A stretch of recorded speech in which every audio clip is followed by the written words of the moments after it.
around him, till he felt, despite his mail, strangled, but straining, even his uttermost, cast and so hurled him headlong o'er the bridge, down to the river, sink or swim, and cried, "Lead and I follow."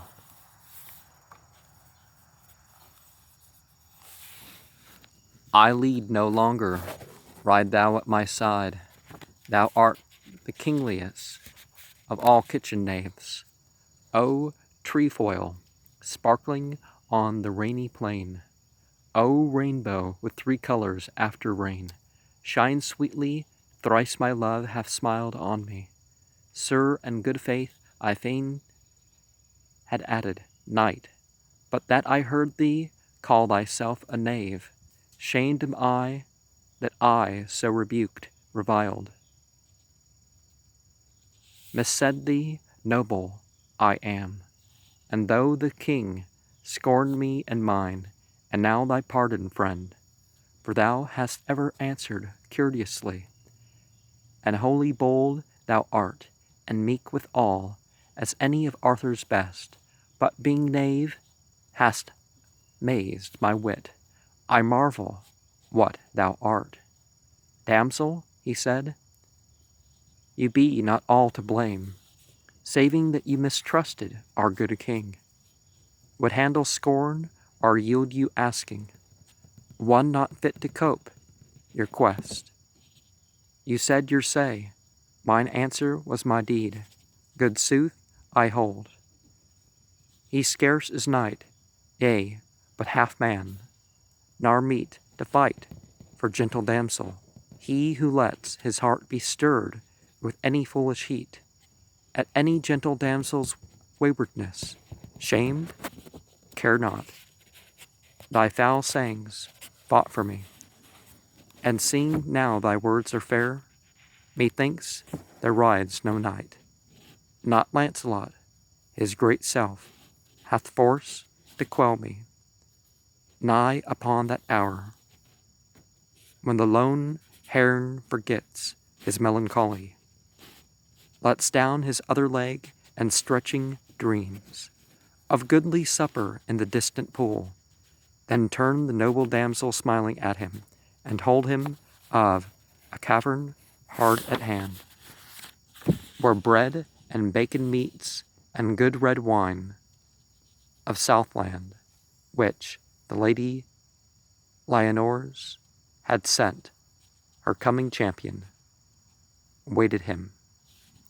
Anon they pass a narrow combe, wherein were slabs of rock with figures, knights on horse, sculptured and decked in slowly waning hues. Sir Knave, my knight, a hermit, once was here, whose holy hand hath fashioned on the rock the war of time against the soul of man, and yon 4 fools have sucked their allegory from these damp walls, and taken but the form. Know ye not these? And Gareth looked and read, and letters like those, the vexillary. Half left, Craig carven o'er the streaming gelt, phosphorus, then Merides, Hesperus, Nox, Morse, beneath 5 figures, armed men, slab after slab, their faces forward all, and running down the soul a shape that fled with broken wings, torn raiment and loose hair, for help and shelter, to the hermit's cave. Follow the faces, and we find it, look who comes behind. For one delayed at first, through helping back the dislocated Kay, to Camelot, then by what thereafter chanced, the damsel's headlong error, through the wood, Sir Lancelot having swum the river loops, his blue shield lions covered softly drew behind the twain, and when he saw the star gleam on Sir Gareth's, turning to him cried, "Stay, felon knight, I avenge me for my friend." And Gareth crying, pricked against the cry. But when they closed, in a moment, at one touch, with that skilled spear, the wonder of the world, went sliding down so easily and fell, that when he found the grass within his hands, he laughed. The laughter jarred upon Lynette. Harshly she asked him, shamed and overthrown, and tumbled back into the kitchen nave, "Why laugh ye, that ye blew your boast in vain? Nay, noble damsel, but that I, the son of old King Lot, and good Queen Bellicent, and victor of the bridges and the ford, and knight of Arthur, here lie thrown, by whom I know not, all through mere unhappiness, device and sorcery and unhappiness. Outsword we are thrown." And Lancelot answered, "Prince, O Gareth, through the mere unhappiness of one who came to help thee, not to harm, Lancelot, and all as glad to find thee whole, as on the day when Arthur knighted him. Then Gareth, thou Lancelot, thine the hand that threw me, and some chance to mar the boast thy brethren of thee make, which could not chance, had sent thee down before a lesser spear. Shamed had I been, and sad, O Lancelot, thou were at the maiden petulant. Lancelot, why came ye not when called? And wherefore now come ye not called? I glory in my knave, who being still rebuked would answer still, courteous as any knight. But now, if knight, the marvel dies, and leaves me fooled and tricked, and only wondering wherefore played upon, and doubtful whether I and mine be scorned. Where should be truth, if not in Arthur's hall, in Arthur's presence, knight, knave, prince, and fool? I hate thee, and forever." And Lancelot said, "Blessed be thou, Sir Gareth, knight art thou, to the king's best wish. O damsel, be you wise to call him shamed, but who is but overthrown? Thrown have I been, nor once, but many a time, victor from vanquished issues, at the last, and overthrower from being overthrown. With sword we have not striven, and thy good horse, and thou art weary, yet not less I felt thy manhood through that wearied lance of thine. Well hast thou done, for all the stream is freed, and thou hast wreaked his justice on his foes, and when reviled hast answered graciously, and makest merry when overthrown. Prince, knight, hail, knight and prince, and of our table round." And when turning to Lynette he told the tale of Gareth, petulantly she said, well, for worse than being fooled of others is to fool oneself. A cave, Sir Lancelot, is hard by, with meats and drinks, and forge for the horse, and flint for fire, but all about it flies a honeysuckle. Seek till we find. And when they sought and found, Sir Gareth drank and ate, and all his life passed into sleep, on whom the maiden gazed. Sound sleep be thine, sound cause to sleep hast thou. Wake lusty, seem I not as tender to him as any mother, but such a one as all day long hath rated at her child, and vexed his day that blesses him asleep. Good Lord, how sweetly smells the honeysuckle in the hushed night, as if the world were one of utter peace and love and gentleness. O Lancelot, Lancelot, and she clapped her hands.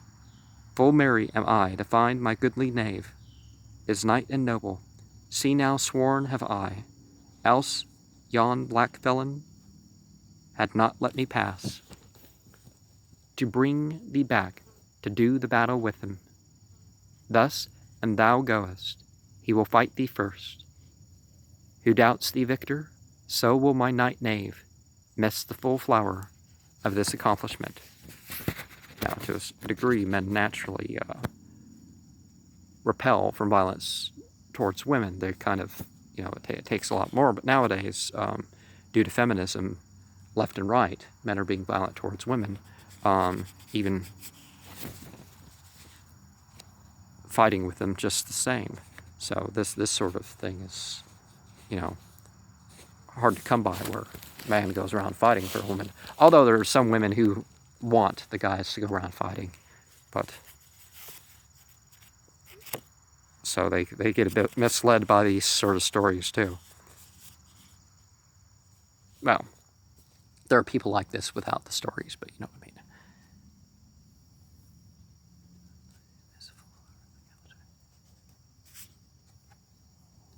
Said Lancelot, peradventure he, you name, may know my shield. Let Gareth, an he will, change his for mine, and take my charger fresh, not to be spurred, loving the battle as well, as he that rides him, Lancelot-like, she said, courteous in this, Lord Lancelot, as in all. And Gareth wakening, fiercely clutched the shield. Ramp ye lance, splintering lions, on whom all spears are rotten sticks, ye seem agape to roar, yea, ramp and roar at leaving off your lord. Care not, leaving off your lord. Care not, good beasts, so well I care for you, O noble Lancelot, for my hold on these streams virtue fire through one that will not shame. Even the shadow of Lancelot under shield, hence let's go. Silent the silent field they traversed, Arthur's harp, though summer wane. In counter motion to the clouds allured, the glance of Gareth dreaming on his liege. A star shot low, said Gareth, the foe falls, an owl whooped, hark the victor pealing there. Suddenly, she that rode upon his left clung to the shield that Lancelot lent him, crying, yield him this again. 'Tis he must fight, I curse the tongue that all through yesterday reviled thee, and hath wrought on Lancelot now. To lend thee horse and shield, wonders ye have done, miracles ye cannot, here is glory and now. And having flung the three, I see thee maimed, mangled, I swear thou canst not fling the fourth. And wherefore, damsel, tell me all ye know. You cannot scare me, nor rough face or voice, brute bulk of limb or boundless savagery, appall me from the quest. Nay, prince, she cried, God wot, I never looked upon the face, seeing he never rides abroad by day, but watched him have I like a phantom pass, chilling the night, nor have I heard the voice. Always he made his mouthpiece of a page, who came and went, and still reported him, as closing in himself the strength of 10, and when his anger tear him, massacring man, woman, lad, and girl, yea, the soft babe. Some hold that he hath swallowed infant flesh. Monster, O prince, I went for Lancelot first. The quest is Lancelot's. Give him back the shield, said Gareth, laughing, and he fight for this. Belike he wins it, as the better man. Thus, and not else, but Launcelot on him urged all the devisings of their chivalry, when one might meet a mightier than himself, how best to manage horse, lance, sword, and shield, and so fill up the gap where force might fail. With skill and fineness, instant were his words. Then Gareth, here be rules, I know but one, to dash against mine enemy and win. Yet have I seen thee victor in the joust, and seen thy way. Heaven help thee, sighed Lynette. Then for a space, an under cloud that grew to thunder gloom, palling all stars, they rode in converse till she made her palfrey halt, lifted an arm, and softly whispered, there. And all the three were silent, seeing, pitched beside the castle perilous, on the flat field, a huge pavilion, like a mountain peak, sunder the glooming crimson on the marge, black with black banner, and long black horn, beside it hanging, which Sir Gareth grasped, and so before the two could hinder him, sent all his heart and breath through all the horn. Echoed the walls, a light twinged.